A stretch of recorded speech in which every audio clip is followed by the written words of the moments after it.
Lunch நம்மகிட்ட கேட்கலாம். Hi மக்களே. ஹாய். கீரை லட்சக்கட்டை கீரையை தக்காளி வெங்காயம் பச்சை மிளகா கொஞ்சம் நெய் விட்டு பருப்பு துவரம் பருப்பு கொஞ்சம் போட்டு கீரை சாதம் பண்ணியிருக்கேன்.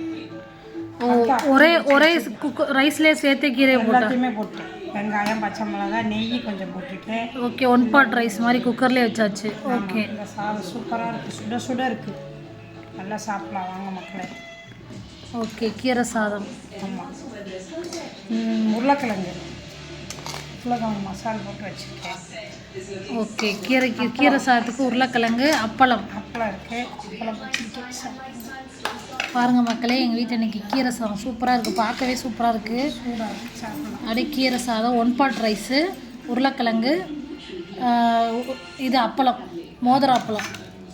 இன்றைக்கி இதுதான் எங்கள் வீட்டில் சாப்பாடு. யாருக்கெல்லாம் பிடிச்சிருக்குன்னு லைக் பண்ணுங்கள், கமெண்ட் பண்ணுங்கள், ஷேர் பண்ணுங்கள், எங்கள் சேனலுக்கு சப்போர்ட் பண்ணுங்கள் மக்களே.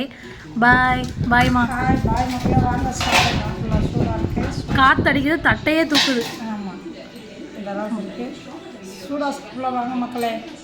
பாய் பாய்டா.